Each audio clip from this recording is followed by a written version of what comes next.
The blizzard came down out of the northern Wyoming sky like God himself had decided to erase the world, and Wilhelmina Rhodes was riding straight into the heart of it with nothing but a half-dead horse, a carpetbag soaked through to the lining, and the stubborn conviction that she was not going to die 23 miles from the town of Sheridan on a Thursday night in January of 1884. She had been riding for 4 hours when the snow stopped being something that fell from the sky and became something that existed everywhere, all at once, pressing against her face and her chest, and filling her lungs with cold so deep it felt personal. The trail she had been following, the one that the liveryman in Sheridan had called a perfectly reasonable road to the Dunbar homestead, had vanished beneath 2 feet of white sometime around dusk, and now there was no road and no trail and no direction except the one the wind pushed her in, which was southeast, which was not where she wanted to go. Her horse, a brown gelding named Franklin that she had purchased for $11 3 weeks ago in Cheyenne, stumbled and caught himself, stumbled again. Wilhelmina leaned forward over his neck and pressed her cheek against the cold, wet warmth of his mane and whispered, "Just a little further, Franklin." Just a little further, even though she had no idea what lay a little further ahead. What lay ahead, as it turned out, was a fence post. She nearly rode straight into it. Franklin shied hard to the left, and Wilhelmina grabbed the saddle horn with both hands and held on, gasping, and when her heart settled back down into her chest where it belonged, she looked at the fence post and the wire strung from it disappearing into the white curtain of the storm, and she thought, where there is a fence, there is a rancher. Where there is a rancher, there is a house. She turned Franklin along the fence line and followed it. The lights she saw through the snow were amber and steady, the kind of light a lamp makes when it sits on a table behind a glass window, and the sight of them hit Wilhelmina in the chest like a fist, because she had been so certain, in the last quarter mile, that she was going to die. She had been calculating it calmly, the way a woman calculates the cost of flour, how long before the cold took her, how long before Franklin gave out, whether anyone would find her in the spring, or whether the wolves and the weather would sort things out before then. She had even thought briefly, and with a strange detachment, that it would be a poor footnote to the story of her life. Husband dead 8 months, wife follows, nobody left to tend the grave, but there were lights. She rode into what she could dimly make out as a yard, a large one, with outbuildings she could only see as darker shapes in the general whiteness, and she slid off Franklin's back and nearly fell because her legs had gone entirely numb from the knees down. She grabbed his bridle and pulled him toward what she prayed was a barn, because the horse needed shelter before she did, and she knew it. And the first structure she came to had big sliding doors and the warm smell of hay and horses coming through the gap, and she put her weight against one of the doors and shoved. It gave. She pulled Franklin in, latched the door behind her, and stood in the lantern light of a well-kept barn for a long moment, just breathing. There were 4 horses in stalls, a milk cow, the smell of clean straw and oats and animals. A lantern hung on a hook near the door as if someone had lit it expecting her. She unsaddled Franklin with fingers she could barely feel and put him in an empty stall and gave him water and hay, because he had earned it, and then she picked up her carpetbag and turned toward the barn door and walked to the house. The house was larger than she had expected. A proper ranch house, 2 stories, with a covered porch running the full width of the front and light burning in 3 windows. She went up the porch steps, and the boards beneath her feet were solid, no give, no rot. She raised her hand and knocked. Nothing happened for a moment. Then she heard boots on a wooden floor, deliberate and unhurried, and the door opened. The man standing in the doorway was tall, well over 6 feet, with dark hair that needed cutting, and 3 days of beard stubble, and eyes the particular shade of gray-green that she had only ever seen before in the shallow water of mountain streams. He was holding a rifle loosely in his right hand, not pointed at her, just held, the way a man holds a tool he is accustomed to carrying. He was wearing a flannel shirt rolled up to the elbows despite the cold pouring in through the open door, and he was looking at her with an expression she would come to know very well, equal parts wariness and something quieter, something that had not yet decided what it was. He looked at her for a long moment. Then he said, "Wrong ranch." Wilhelmina blinked snow off her eyelashes. She was so cold that even the idea of being offended seemed like too much effort. "I beg your pardon. You knocked on the wrong ranch," he said. "Whoever you were heading for, this isn't it." He leaned the rifle against the door frame. "But come in." She came in. The interior of the house was warm in a way that made her eyes water. A wood stove in the corner of the main room was putting out heat like a small sun, and the room was clean and spare and masculine, with a rough-hewn table and 4 chairs and a bookshelf along one wall that surprised her. There was a braided rug on the plank floor and 2 oil lamps burning, and the faint smell of coffee. "Sit down," the man said, closing the door, "before you fall down." Wilhelmina sat down at the table because it was the closest piece of furniture and her legs were still not working correctly. She set her carpetbag on the floor beside her chair and put her hands flat on the table's surface and just breathed for a moment. The man had gone to the stove. She heard the sound of a pot being moved, liquid being poured. He set a tin mug in front of her. Coffee, black, steam rising from it in a thin curl. "Thank you," she said, and her voice came out rougher than she intended, scraped raw by the cold. "You ride in alone?" he asked, sitting down across from her. "Yes. From Sheridan. I was trying to reach the Dunbar Ranch. Samuel Dunbar, do you know it?" It was quiet for a moment. "I know it. It's about 9 miles north of here. You were going the wrong direction in the storm." He looked at her steadily. "You'd have been dead before you reached it." Wilhelmina wrapped both hands around the mug and let the heat work into her palms. "I was beginning to suspect as much," she said. Something moved in those gray-green eyes, not quite a smile but in the neighborhood of one. "My name is Clark Turner," he said. "This is the Turner Ranch, have been for 11 years.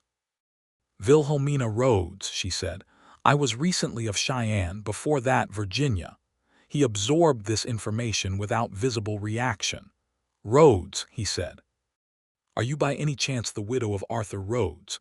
Had a homestead claim about 30 miles south of here." The sound of Arthur's name in a stranger's mouth always did something strange to her chest, even 8 months on.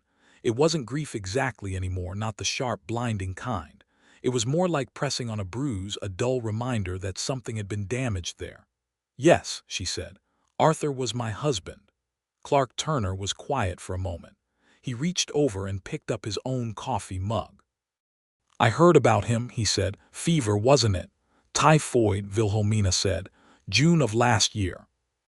"I'm sorry for your loss," he said, and said it simply, without the elaborate performance of sympathy that people in towns tended to produce, the hand-wringing and the long faces, the way they would look at her as if she were a problem that needed solving. He said it the way a man states a fact he considers important, and she appreciated that more than she could explain. "Thank you," she said. They sat in a silence that was, after the violence of the storm, remarkably comfortable. Wilhelmina drank her coffee and let her body thaw by degrees and looked around the room. The bookshelf caught her eye again. She could read some of the spines from where she sat, a Bible, obviously, and a thick volume that looked like it might be a legal text of some kind, and what appeared to be several volumes of history, and tucked at the far end, a slim spine she was nearly certain said Tennyson. "You have quite a library," she said. Clark Turner glanced at the bookshelf as if he had momentarily forgotten it was there. "My mother's, mostly," he said. "She brought them out from Ohio in 1872. She was of the opinion that a house without books was not a house but a shelter. She sounds like a wise woman." "She was," he said, past tense. Wilhelmina did not pursue it. "You said I knocked on the wrong ranch," she said, because the words had lodged in her mind and she was not the kind of woman who left things unexamined. "You were very definite about it." "I was," he agreed. "And then you let me in." He met her eyes over the rim of his mug. "It's a blizzard," he said, as if this explained everything, and she supposed in the moral economy of the frontier it did. "I'll be no trouble," she said. "I can sleep in the barn if there's no room." He looked at her as if she had said something mildly ridiculous. "There are 4 bedrooms upstairs," he said. "It's just me living here. You can take your pick." This surprised her more than she showed. A ranch this size, this well kept, with a barn that held 4 horses and provisions enough to stock the stove against a winter storm, she had assumed, without really thinking about it, that there would be a family here, a wife, children, the usual structure of frontier life. "No ranch hands?" she asked. "2," he said. "But they rode to Sheridan last week before the weather turned bad, and I don't expect them back before it clears. It's a big storm." He said this last with the philosophical acceptance of a man who has spent 11 years in Wyoming and has made his peace with what the sky can produce. "I've been managing alone since Saturday. That's 5 days." "Yes," he said, and did not seem particularly troubled by it. Later, she would think that was one of the first things she noticed about him, that self-sufficiency that was not coldness, not the closed-off hardness she had seen in some frontier men who had taken solitude and made it into a fortress. It was something quieter. He was comfortable alone because he knew himself, and knowing himself, he did not require constant external noise to feel real. She would not have been able to articulate any of this that first night, sitting across a table from him with melting snow still dripping from the ends of her hair, but she felt the shape of it. He heated soup that night, a thick bean and salt pork soup from a pot on the back of the stove that had been simmering all day, filling the house with a smell so good it made her head swim, and she ate 2 bowls of it and half a pan of cornbread, and he refilled her coffee twice without being asked. And when she finally said she ought to get to bed before she fell asleep at the table, he lit a candle and showed her upstairs to a room with a proper bed frame and a quilt that smelled of cedar. "There's a water pitcher on the stand," he said from the doorway, "and extra blankets in the chest at the foot of the bed." He paused. "The storm will be gone by morning or it won't. Either way, you're welcome to stay until the road is passable." "You're very kind," she said, and meant it. He looked at her for a moment with those stream-colored eyes, and something shifted in his expression, something almost careful, as if he were measuring a distance. "Good night, Mrs. Rhodes," he said, and pulled the door closed. Wilhelmina sat on the edge of the bed and listened to his boots descend the stairs, and she thought, in her methodical way, about the day she had just survived, and the man who had opened his door in the middle of it, and the way he had said the wrong ranch as if it were a fact, and then let her in anyway. She thought about it for approximately 45 seconds before she fell asleep sitting up, and then she woke with a start and lay down properly, and slept so deeply that, when she woke the next morning to pale winter light through the frost-edged window, she could not immediately remember where she was. The storm had not gone by morning. It was still going, though with less violence than the night before, a steady heavy snowfall now rather than the screaming chaos of the previous evening. Wilhelmina came downstairs to find Clark Turner already at the stove, and the smell of bacon in the air, and a pot of oatmeal keeping warm on the back burner, and she stood in the doorway to the kitchen for a moment watching him work before he heard her and turned. "Morning," he said. "Sit down, coffee's made." She sat down and poured herself coffee from the pot on the table and said, "Can I help with anything?" He glanced at her. "Can you cook?" "Reasonably well," she said. "My biscuits are better than average. My pie is very good. My stew is passable but not something I'd brag about." He set the bacon plate on the table. "I'll keep that in mind," he said, and the not-quite smile was there again, and she found herself looking for it the way you look for a familiar landmark. They ate breakfast together, and it was easy in a way she had not expected, conversation flowing and pausing and flowing again, without the awkward silences that usually attended 2 people who do not know each other. He asked her about Virginia, and she told him about the town of Lexington and her father's hardware store, and the way the Blue Ridge Mountains looked in September when the leaves turned. And she asked him about Ohio, and he told her about a farm outside of Columbus and his father's orchard, and how the smell of apple blossoms still, 11 years later, could catch him off guard. "What brought you to Wyoming?" she asked. He was quiet for a moment, refilling his coffee. "Land," he said. There was nothing left in Ohio. 3 older brothers, all of them set to inherit. I was the youngest and I had money saved and I wanted something that was mine. He looked out the frost-patterned window at the blinding white of the snow-covered yard. I came out in 1873. I was 22, which meant he was 33 now, Wilhelmina calculated. 10 years older than she was. That seemed reasonable.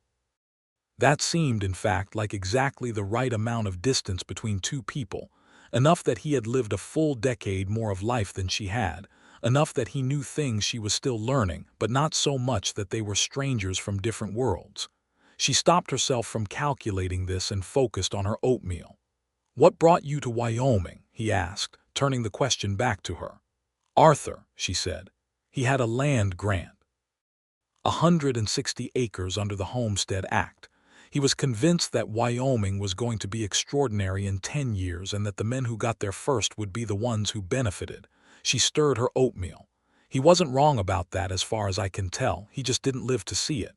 "How long were you married?" 3 years, she said. "We came out in 1881. I was 18. Clark Turner was quiet for a moment. He had a way of receiving information, sitting still with it, giving it space, that she found herself respecting. Most people, when you told them something difficult, immediately began filling the space with words, as if silence were a hole that would swallow them. He did not do that. "And now you're going to the Dunbars," he said.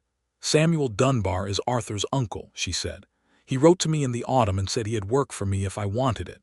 Bookkeeping, mostly. He has a decent-sized cattle operation, and he does all his accounts himself, and he said he's getting old and his eyes aren't what they were."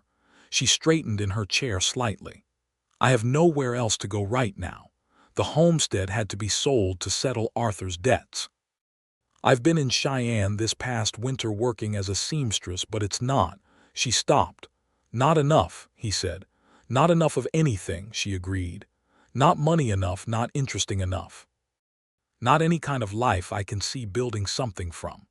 He nodded slowly, and there was something in his expression that told her he understood this particular thing, the need to build something, to have something that was growing and real and yours, in a way that went beyond polite comprehension.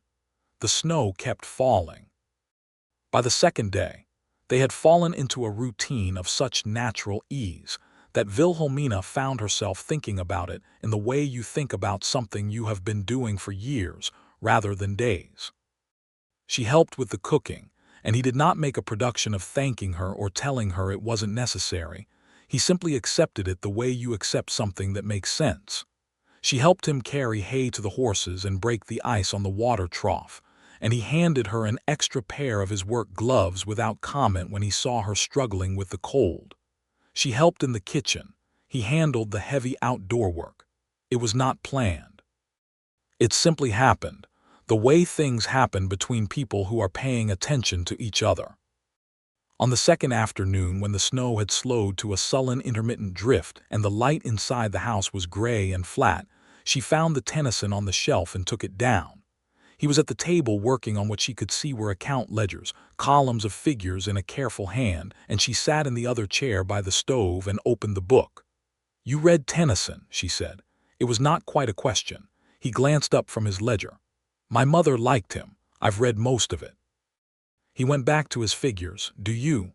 "I do," she said. "Arthur thought poetry was impractical." A pause. "What do you think?"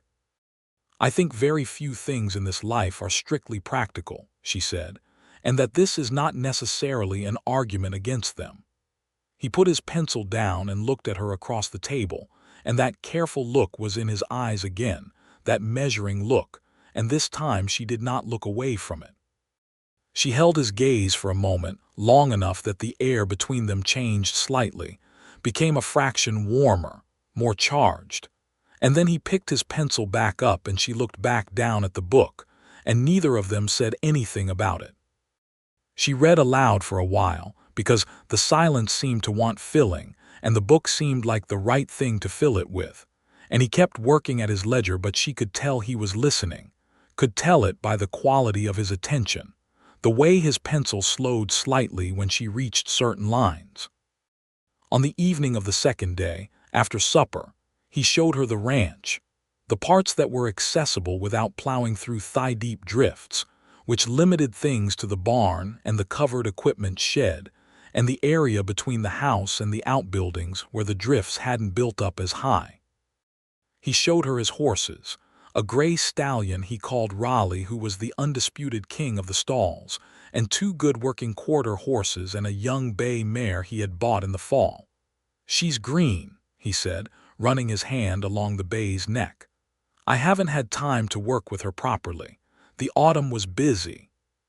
"She's beautiful," Wilhelmina said, and the mare turned her head and looked at her with great dark liquid eyes, and Wilhelmina reached up and let the horse smell her hand and then stroked her nose, and the mare leaned into it. "She likes you," Clark said, and he was watching her face rather than the horse when he said it, and when she glanced at him he looked back at the mare with a perfectly composed expression. "I grew up with horses," Wilhelmina said. "My father kept two for the store, to pull the delivery wagon. Virginia must have suited a horse," he said. "Good grass country." "Beautiful country," she agreed, and felt the faint ache of it, not for Virginia itself. She had not been homesick for the Blue Ridge in a long time, but for the idea of a place where things were green and soft and the sky did not try to kill you on a regular basis. "Do you miss it?" he asked. She thought about this honestly. "Sometimes," she said, "but I think what I miss is being young there more than the place itself, before I knew everything the world had in it." He was quiet, leaning against the stall door with his arms folded, looking at her in the amber lantern light, and she felt the weight of that look in a way that was different from how she had felt it before, more direct, less casual, as if he had decided something. "This country can be beautiful too," he said, "when it's not trying to kill you." She laughed, and the sound surprised her, full and genuine, not the polite, careful laugh she had been producing for the past 8 months when social situations required it, but a real one that came from somewhere unguarded. He smiled when she laughed, a real smile this time, not the not-quite version, and it changed his face entirely, opened it up, took 10 years off it. She thought, later that night lying in the cedar-smelling bed, listening to the wind work its way back up to full strength outside, that she ought to be careful. Not because there was anything threatening about Clark Turner. There was nothing threatening about him at all, which was its own kind of dangerous, she supposed, but because she had been a widow for 8 months and she had been surviving and not thinking too much about anything, and the last thing she needed was to read significance into the way a man smiled at her in a barn. She fell asleep thinking this, and dreamed of open country in spring. The storm came back in force on the 3rd day, the kind of second-wind blizzard that Wyoming produced seemingly out of spite, and they were thoroughly snowed in by noon. The road was invisible under 4 feet of new snow. Franklin and the other horses were settled and calm in the barn.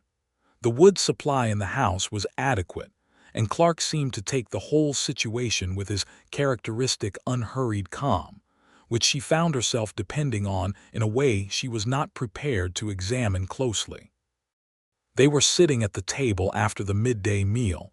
She had made the biscuits she had promised, and they had come out well, golden and flaky, and he had eaten 4 of them without comment, but with what she was learning to read as his version of enthusiasm, which was to reach for another one, when she asked him why he had never married.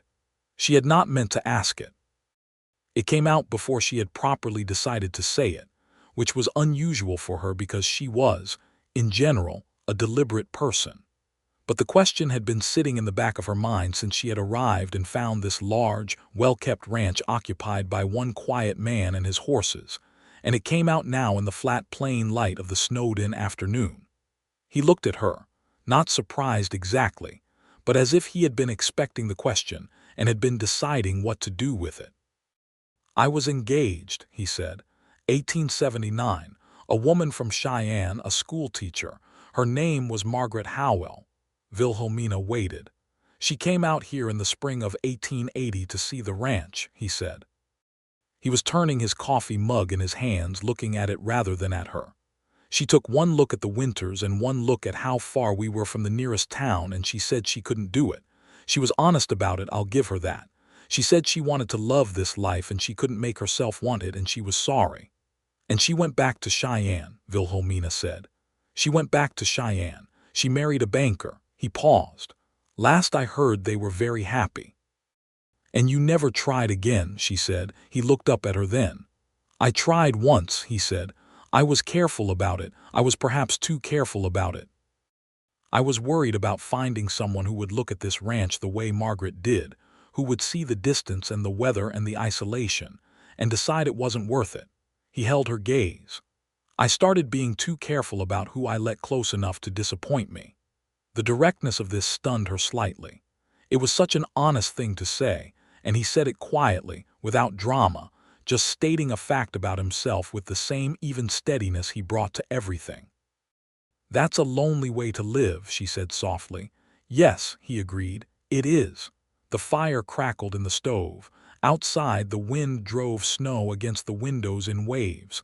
I shouldn't have asked, she said. I apologize. It's not my business. You can ask me things, he said simply. I don't mind. She looked at him across the table, at the steady gray-green eyes and the jaw that needed another shave and the big capable hands wrapped around his mug, and she thought, with a clarity that was almost alarming in its suddenness, that she liked this man. Genuinely liked him. Not in the polite, evaluative way she had liked some of the men in Cheyenne who had been pleasant and respectable, and not remotely interesting, but in the specific, particular way you like someone who has shown you something real about themselves, and has allowed you to show them something real in return. You can ask me things too, she said. If you want to. Something shifted in his expression, something that was the beginning of something else. All right, he said. Did you love him, Arthur? It was a harder question than the one she had asked him, and she respected him for asking it rather than dancing around it. I did, she said after a moment. I was very young and I was in love with the idea of the frontier and the adventure of it, and Arthur was part of that. But yes, underneath all of that, I did love him. He was a good man. She looked down at her own coffee.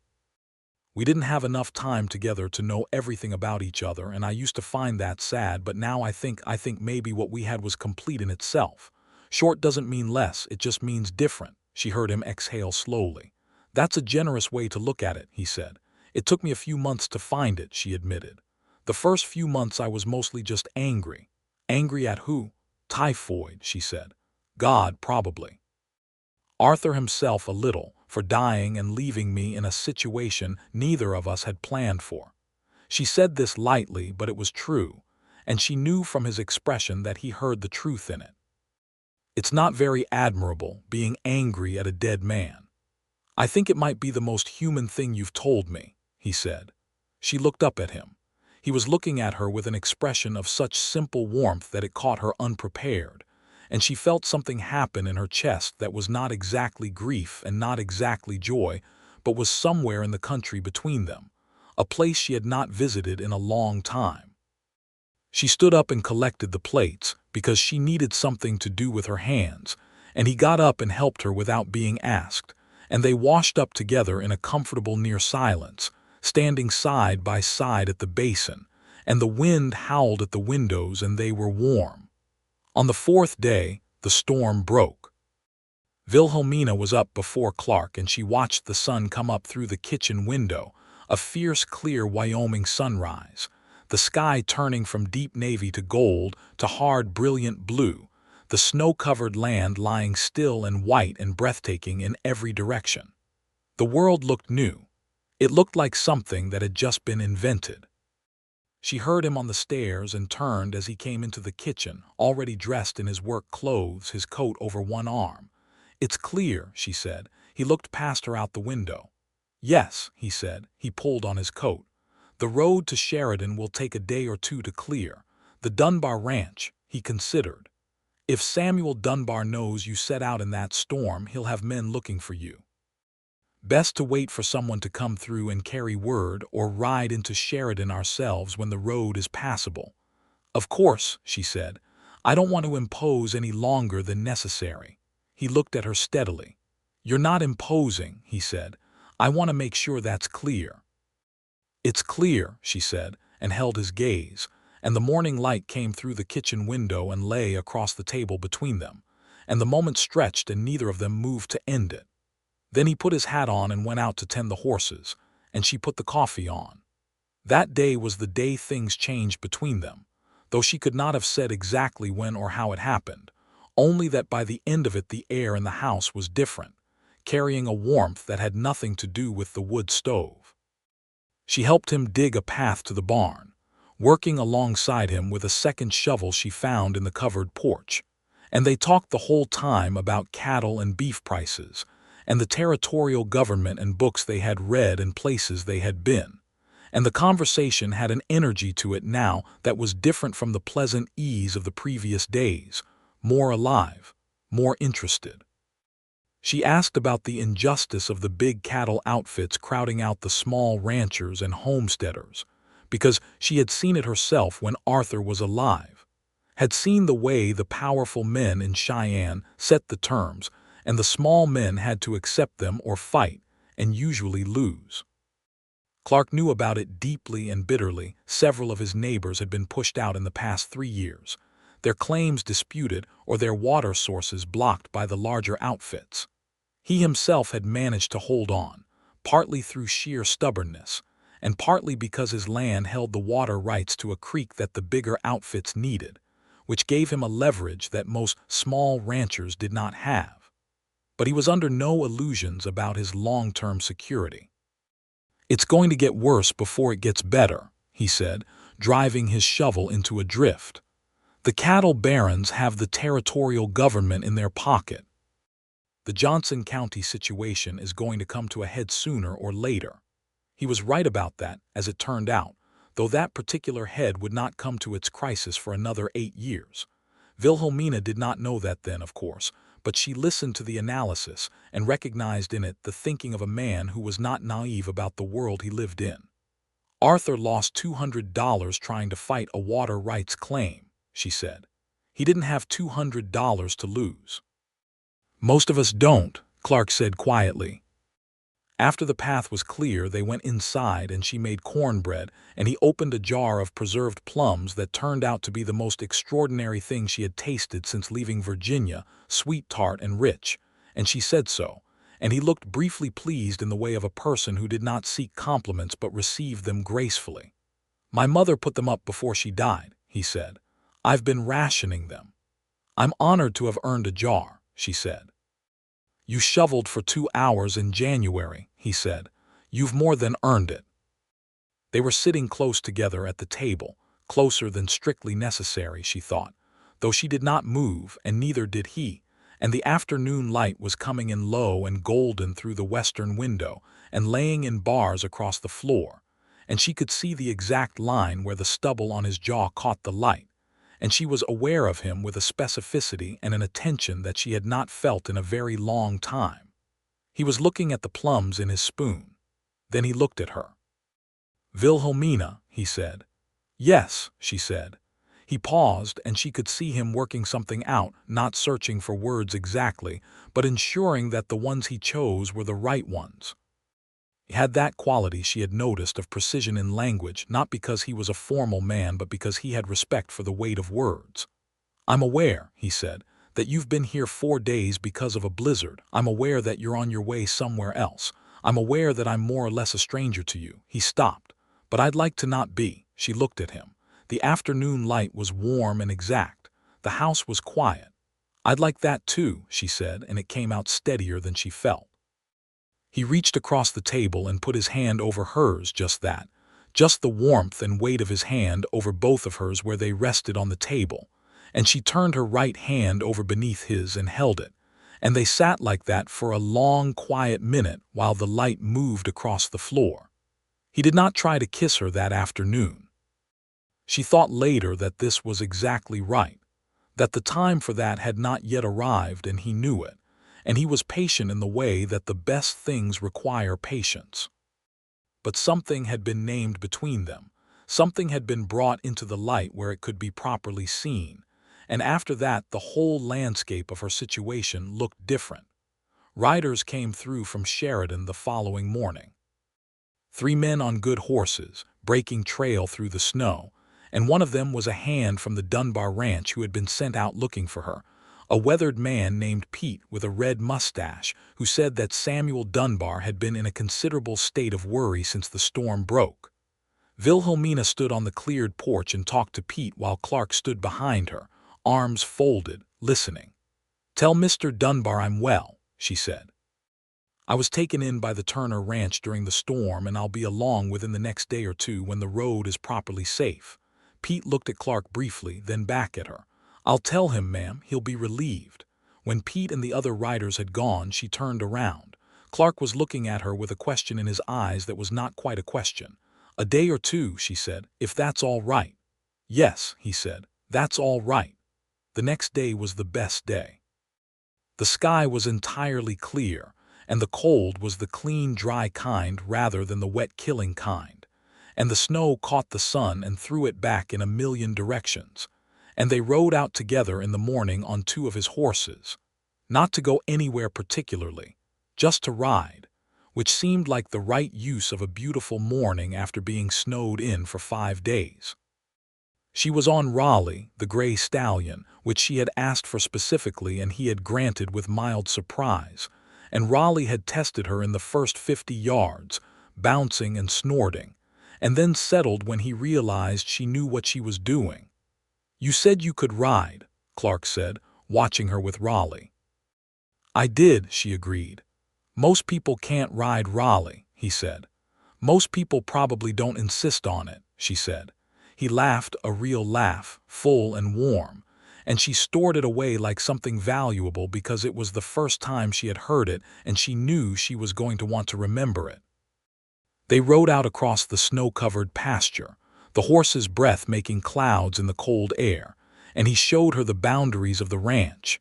The creek that ran along the northern edge under its skin of winter ice, the ridge to the east where the cattle sheltered in bad weather, the long, flat southern field that in summer would be green to the horizon.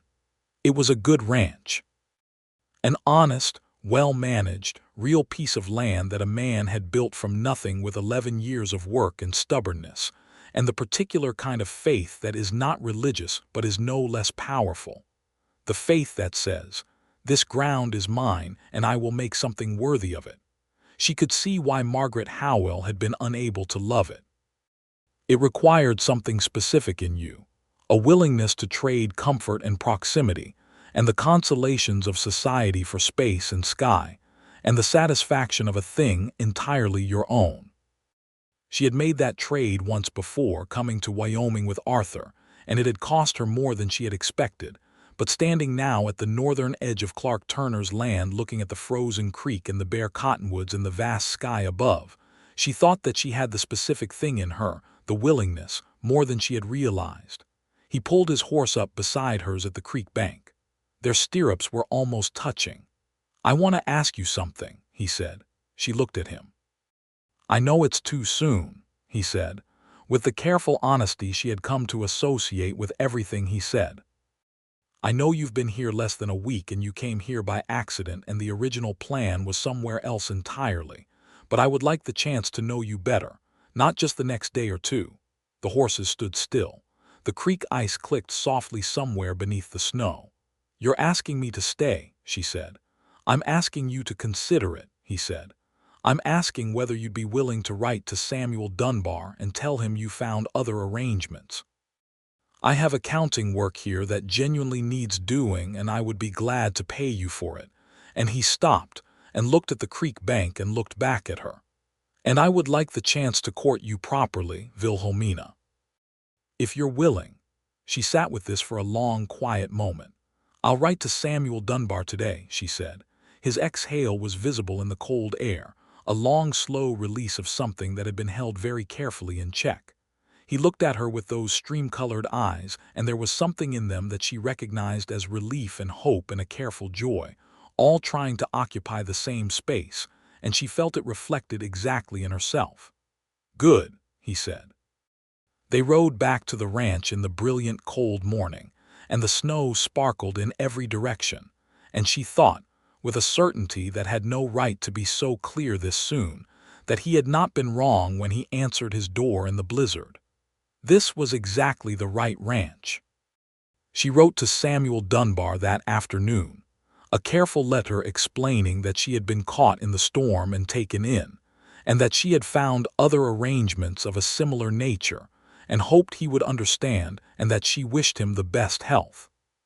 She sealed it and gave it to Clark to post when the road to Sheridan was properly clear, and when the letter was sealed, she felt something settle in her, some long-held tension releasing. The ranch hands returned from Sheridan on a Saturday, 2 days after Pete's visit, a compact, wiry man named George Battles and a younger one, barely 19, named Tom, who had ears that were slightly too large for his head and a quality of cheerful enthusiasm that manifested in everything he did. They arrived back at the ranch with the wagon full of supplies, and they were clearly surprised to find a woman in the kitchen, and Clark introduced her with a simplicity that she appreciated. "This is Mrs. Rhodes," he said. "She was caught in the storm and she's staying on to handle the bookkeeping. Treat her accordingly." George Battles looked at her with the measured appraisal of a man who has been around long enough to take the measure of most situations, and he said, "Welcome to the Turner Ranch, Mrs. Rhodes," with a nod that conveyed both respect and a complete absence of surprise, as if women appearing in remote ranch kitchens during blizzards was a perfectly ordinary occurrence. Tom just said, "Pleased to meet you, ma'am," with such transparent delight at having another human being on the property that she immediately liked him. The weeks that followed were full in a way that Wilhelmina had not experienced since before Arthur died. She sorted out Clark's account books, which were accurate but disorganized, and set up a proper ledger system that tracked the cattle inventory and the supply costs and the hired labor all in one place, and he watched her do it with an expression of frank admiration that he made no effort to conceal. "This would have taken me a week," he said, looking at 3 hours of her work. "Numbers make sense to me," she said.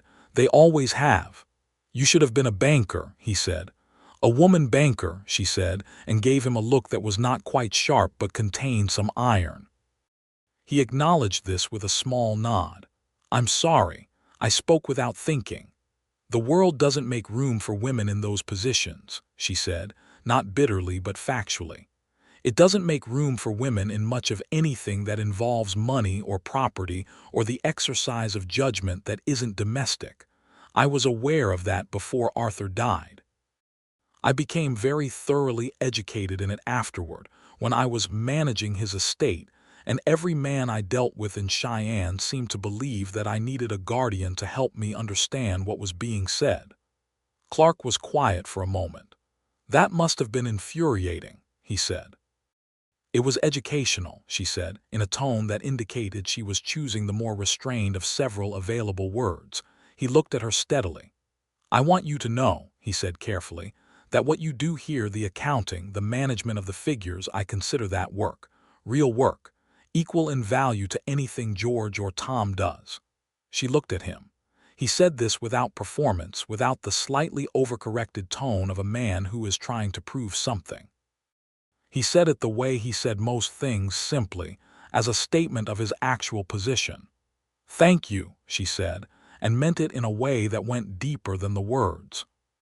Courtship, in the practical geography of a working ranch in winter, was not the kind of thing that involved formal calls and sitting-room conversations under the supervision of relatives.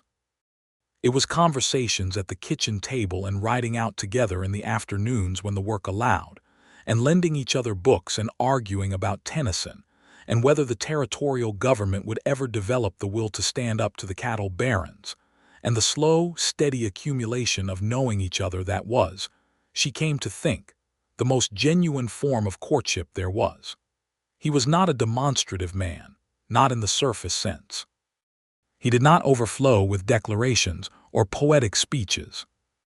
But he paid attention in a way she had learned to recognize as its own language. He noticed when she had a headache and put her coffee at exactly the temperature she preferred. He remembered things she had said in passing weeks before and brought them back precisely when they were relevant. When she was tired, he did not push conversation, and when she wanted to talk, he was entirely present, not half listening while his mind was on the cattle or the accounts. George Battles observed all of this with the satisfied air of a man watching things arrive at their logical conclusion, and said nothing directly, which was exactly the correct approach. Tom was less subtle. One afternoon when Clark had ridden out to the north pasture and Wilhelmina was in the kitchen and Tom was supposedly fixing a bridle at the kitchen table, he said, somewhat abruptly, "I think the boss is happier this winter than I've ever seen him." Wilhelmina looked at him over the pot she was stirring. "Is that so?" "Yes, ma'am," Tom said, studying the bridle with enormous concentration. "He used to go whole weeks barely saying 10 words that weren't about work. Now he talks." He paused. "A lot more." "I'll take that as a compliment," she said. "It is one," Tom said with his large-eared sincerity. "He's a good man, Mrs. Rhodes. The best man I've worked for, and I've worked for a few." She went back to stirring the pot. "I know he is," she said quietly. In the evenings after supper, when George and Tom had gone to their quarters in the bunkhouse, they sat together in the main room, often reading, occasionally playing cards, and sometimes just talking in the way that two people talk when the world has shrunk down to the size of a warm room and a fire, and the sound of wind or silence outside. She told him things she had not told anyone since Arthur about the girl she had been in Virginia, about her mother who had died when she was 12, about the books she had loved, and the dreams she had carried west, and the grief of watching some of them become impractical against the hard surface of frontier reality. He told her things in return about his parents, both gone now, his father to a fever in 1878 and his mother to pneumonia the following winter, which explained the books on the shelf, his mother's books, kept here in this house in this empty country as if their presence maintained some connection to her. He told her about the first years on the ranch, when it had been just himself and whatever hands he could scrape together, when the cattle had been 20 head, and the house had been one room, and the winter had felt absolute and unending. He told her about the neighbors he had made, and the ones he had lost to the inexorable mathematics of frontier economics, and the particular loneliness of a man who has built something real, but has no one to build it with. One evening in February, when the fire was low and the night outside was quiet and clear after weeks of gray weather, he put his book down and looked at her. "I've been trying to decide how to say something," he said. She put her own book down. "Say it plain," she said. "You're usually good at plain." He almost smiled. "All right," he said. "Wilhelmina, I am in love with you. I've been in love with you, I think, since about the second day of the blizzard, and I'm aware that's a short period of time to claim that, but I've spent 43 years," he stopped, corrected himself. 33 years being careful and measuring things, and I know what this is. I know what it feels like when something is real and when it's something else." He held her eyes. "It's real." She looked at him for a long moment. The fire shifted in the grate. "You said 43, she said. The almost smile became a real one briefly. "I was flustered." She got up from her chair and crossed the 3 steps between them and sat on the edge of the low table facing him, close enough that she could see the individual firelight shifts in his gray-green eyes, and she said, "I am in love with you too, Clark. I wasn't looking for it and I didn't plan for it, and it knocked on the door in the middle of a blizzard, which seems appropriate given how everything between us started." She reached out and put her hand on his jaw, the several-day stubble of it rough under her palm. "I mean it." He covered her hand with his, pressing it more fully to his face, and closed his eyes for just a moment with an expression that was so unguarded, so simply grateful, that it made something ache in her chest. Then he opened his eyes and looked at her, and she leaned forward, and he kissed her carefully at first, as if making sure she was certain, and then when she was clearly certain, with a warmth and thoroughness that left her in no possible doubt of the feeling behind it. When they broke apart, she was slightly unsteady, sitting on the edge of the table in the firelight, and he was looking at her with an expression that she thought she would spend the rest of her life finding ways to describe and never quite getting there. "Marry me," he said. She had known, somewhere in the back of her mind, that this was the direction things were going, but the directness of it still startled her. It came out so plainly and so seriously, not dressed up in elaborate circling and careful qualification, but just the thing itself, asked the way he asked everything, as if it mattered too much to hedge. "It's been less than 2 months," she said. "I know," he said. "Say no if you need more time. I will wait as long as you need." She looked at him.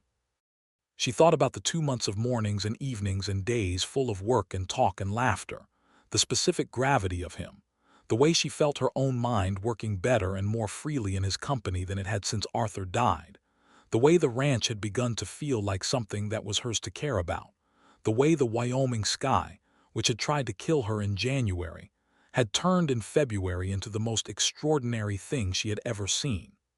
"Yes," she said. "Not because I haven't thought about it or because I'm rushing, but because I know what this is too, and I'm not inclined to wait around for certainty when it's already sitting in front of me." He pulled her forward off the table and held her, one arm around her back and one hand in her hair, and she held him in return, her cheek against the warm flannel of his shoulder, and outside the Wyoming night was cold and brilliant and infinite. They were married in Sheridan in March, on a Saturday when the first suggestion of spring was barely detectable in the smell of the air, not warm exactly, not yet, but no longer purely cold, carrying the faint ghost of something that was going to be warm eventually. The preacher was a man named Reverend Collins who had a quick, dry wit and performed the ceremony with both solemnity and a warmth that suited the occasion. Samuel Dunbar rode in from his ranch to attend, a compact, weathered man in his 60s who shook Clark's hand with the gravity of a man conducting a formal assessment, and then, apparently satisfied, shook it a second time. George Battles wore his one good shirt. Tom wore his one good shirt and also a hat that was somewhat too large for him and kept sliding down to his ears, which he periodically pushed back up with one finger throughout the ceremony with perfect seriousness. They spoke their vows in the plain, direct language of the frontier ceremony, and Clark held both her hands and looked at her the entire time, steady and certain, and she looked back at him the same way.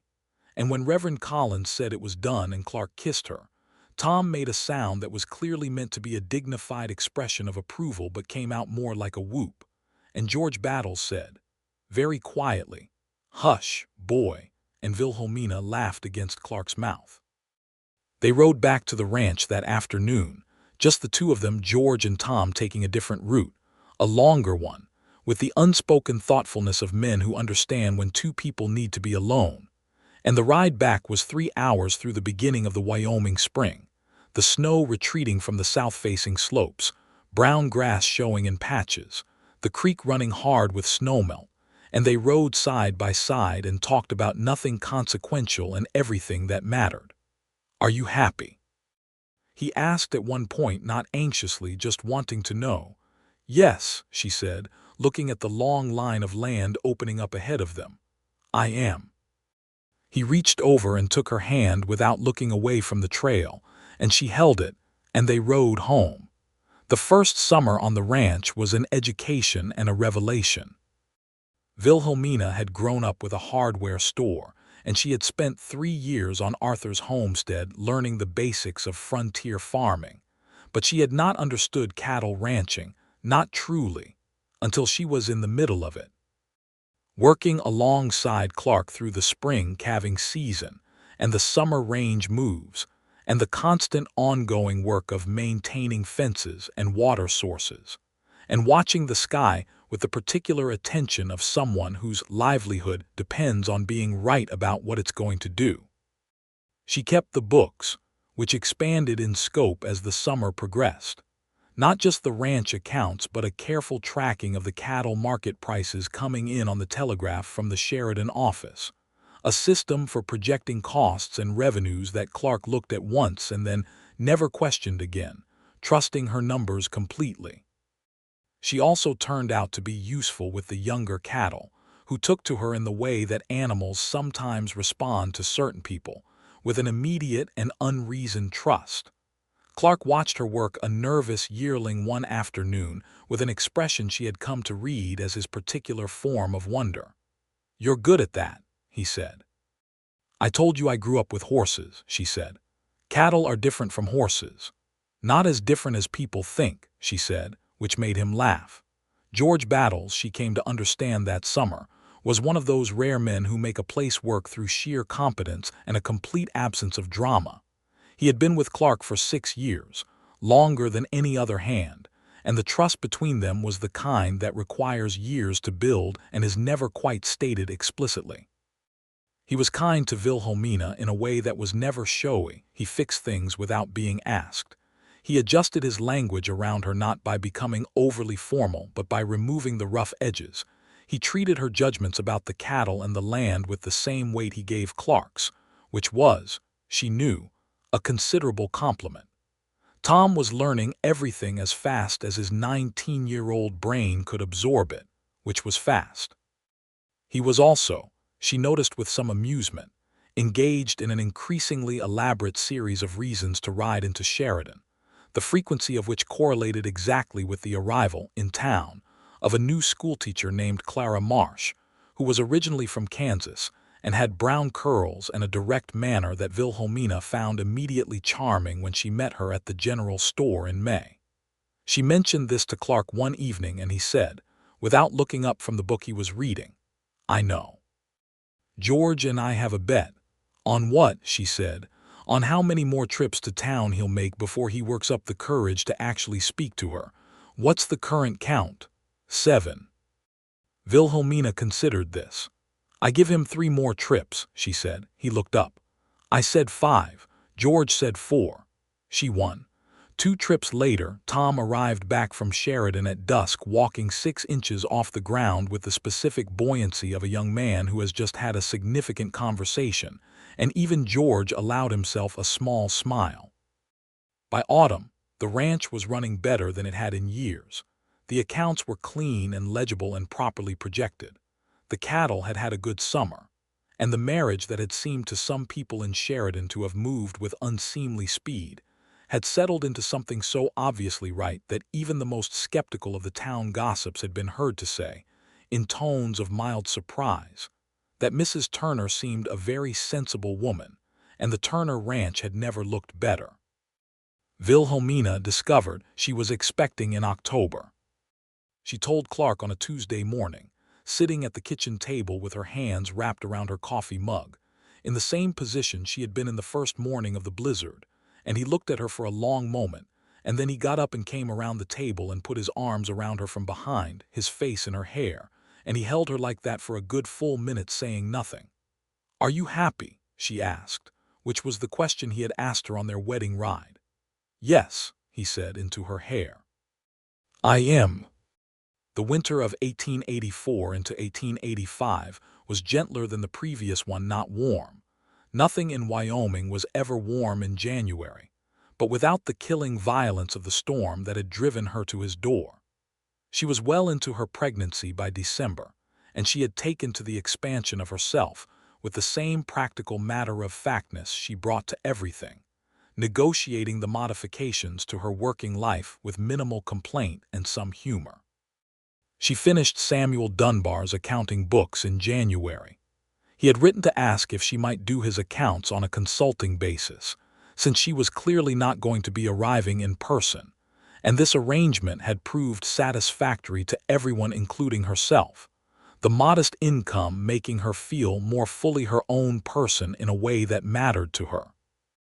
She mentioned this to Clark, and he said simply that he thought it was an excellent arrangement and that he had never expected her to set aside her work because she was married to him.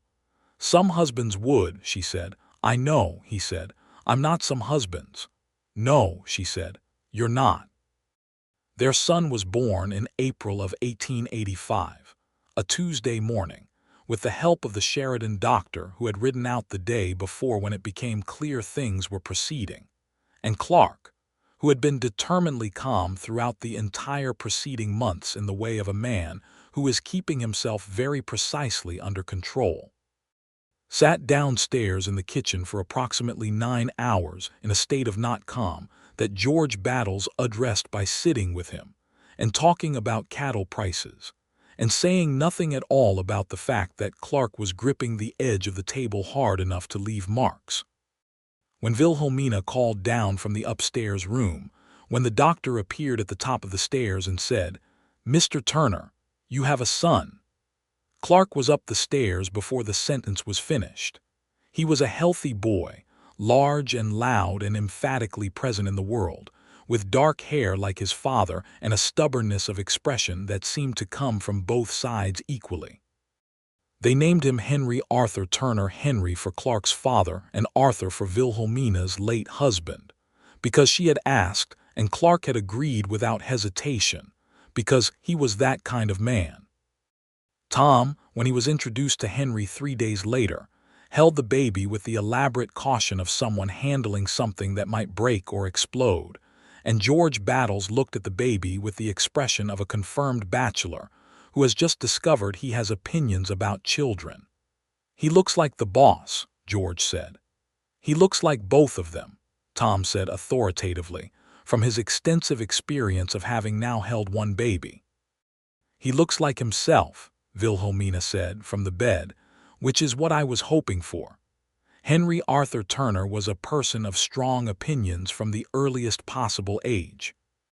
He wanted what he wanted, and he made this known at full volume, and he was also, when his wishes were accommodated or when he found something interesting, possessed of a smile so wide and complete that it lit up whatever room he was in. By the time he was walking, he was already following his father around the yard with an expression of intense intent, and Clark tolerated this investigation of his work with a patience and inclusiveness that Wilhelmina watched from the kitchen window some mornings with a fullness in her chest that she had no adequate word for. The ranch grew. Not dramatically, not through the kind of aggressive expansion that the big cattle outfits pursued, but steadily and solidly. Another 40 head of cattle in 1885, a new outbuilding in 1886, 2 additional acres under cultivation for feed grain. Clark and Samuel Dunbar became, over time and through Wilhelmina's connection to both of them, genuine allies, the kind of alliance between small ranchers that was the only effective counterweight to the power of the big outfits, and Samuel's cattle and Clark's water rights, and the combined accounting work that Wilhelmina managed created a stability that protected both operations. Tom, predictably, married Clara Marsh in the spring of 1886, in a ceremony in Sheridan that was warmer and louder than Wilhelmina and Clark's had been, attended by what seemed like half the county, with Clara's large Kansas family making the trip out and filling the town's one hotel to capacity. Wilhelmina stood up with Clara as her matron of honor, and Clark stood with Tom, and Henry, who was just over a year old and had recently mastered walking, spent most of the ceremony trying to reach the flowers on the altar and being periodically redirected by whoever was closest.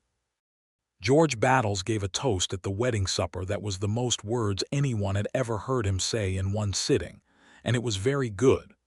By the summer of 1887, when Wilhelmina told Clark she was expecting again, the ranch felt like something complete, not finished. Nothing on the frontier was ever finished, but complete in the sense of a thing that had found its right shape. There were times when she would stand on the front porch in the evening and look out at the land in the last light and think about the woman who had ridden into that blizzard 3 years ago, exhausted and frightened and carrying her soaked carpetbag, and she could see the distance between that woman and who she was now clearly enough to understand it, to appreciate what had been built. "You're doing that thing again," Clark said one such evening, coming to stand beside her. "What thing?" "The porch thinking," he said. He put his arm around her shoulders and she leaned into him. "You go very still and you look like you're calculating something." "I am calculating something," she said. "What?" "How to count what I have," she said. I keep losing track of all of it."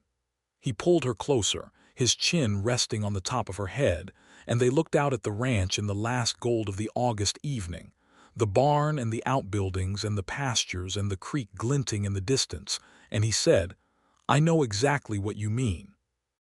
Their daughter arrived in February of 1888, a winter baby like her parents' marriage, and she was smaller than Henry had been but no less emphatic about her presence, and she had Wilhelmina's blue eyes and Clark's stubbornness, and they named her May, for no reason more complicated than that it suited her. Henry, at nearly 3 years old, took to his sister with a proprietary devotion that expressed itself primarily as wanting to show her things. He would bring objects to wherever she was lying and hold them up for her inspection with great seriousness. A smooth stone, a wooden spoon, the family cat, who tolerated this with remarkable patience, and explained them to her in the earnest running commentary of a toddler who has not yet grasped that his audience cannot respond. "He's teaching her," Clark observed one afternoon, watching Henry from across the room. "He is," Wilhelmina agreed. "He's been teaching me things too lately. Did you know that horses have 4 legs?" "I did know that." "Well, Henry wanted to make sure I was aware."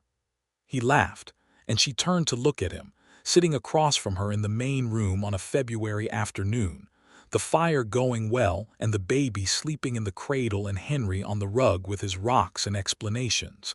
And she thought, for a moment, about blizzards. About the way they come out of nowhere and rearrange the world, how what looks like destruction is sometimes, from a different angle, a kind of navigation. The storm pushing you exactly where you needed to go, the road you thought you were on turning out to be the wrong one, and the wrong one turning out to be the right one all along. "What are you thinking about?" Clark asked. "The night I knocked on your door," she said. He smiled, the full one, the one that changed his face. "I think about that too." "What do you think about it?" He was quiet for a moment, looking at the fire. "I think that if it hadn't happened exactly the way it did, the storm, the wrong direction, the wrong ranch, none of this would exist." He gestured slightly, meaning the room, the children, all of it. "I think the margin was very thin." "Very thin," she agreed. "And I think," he said, looking at her directly, "that I am grateful every day for bad weather." She laughed, and Henry looked up from his rock collection with immediate interest at the sound of his mother laughing, and May stirred in the cradle, and the fire threw warm light across everything. And outside, the Wyoming winter was cold and clear and perfectly itself. The years that followed were full years, measured in work and growth, and the ordinary extraordinary accumulation of a life being properly lived. Henry grew into a boy with his father's deliberateness and his mother's sharp intelligence, serious about the ranch from the earliest age, the kind of child who asked questions that needed real answers and would know immediately if he was being given a lesser version of the truth. He rode with Clark before he was 5, sitting in front of his father on Raleigh's back, and by 7 he had his own horse, the bay mare, now fully trained and steady, who had after all been waiting for the right person. May grew into a girl of startling directness and considerable volume, who had opinions about everything and stated them clearly and suffered correction poorly, and was also, in Wilhelmina's entirely objective assessment, one of the most interesting people she had ever known. She was 3 years younger than Henry and spent most of her early childhood running to catch up with him, and most of her later childhood having surpassed him in several ways, he was not entirely comfortable admitting.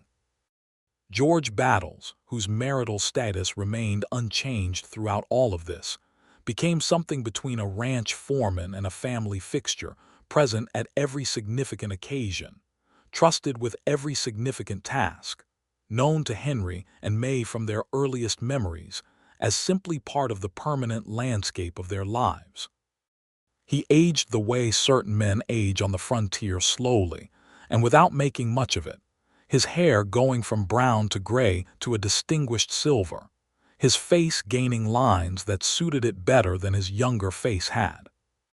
Tom and Clara settled in Sheridan, Tom having eventually taken a position as a deputy sheriff, which suited his temperament considerably.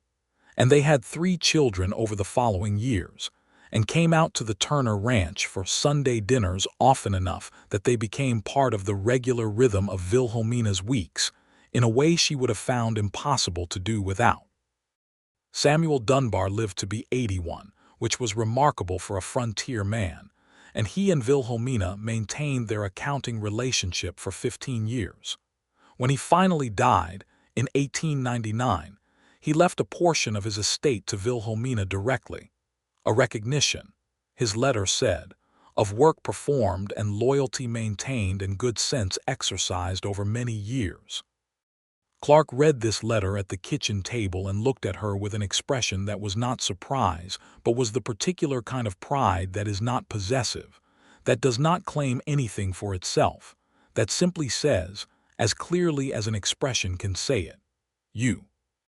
One autumn evening in 1889, Clark and Wilhelmina rode out to the northern edge of the ranch, to the creek bank where they had sat on horseback in the snow 5 years before, and named something between them that had been building since the blizzard.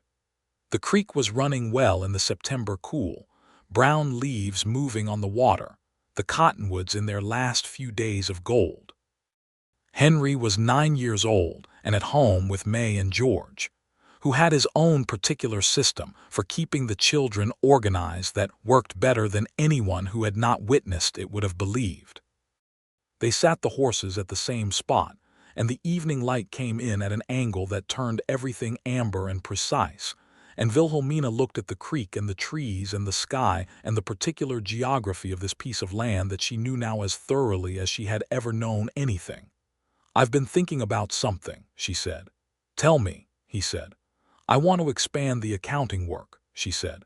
"Not just Samuel's books and ours. There are at least 4 other small ranches within 30 miles who are doing their own accounts badly or not at all. I want to offer it properly, as a service." He was quiet for a moment.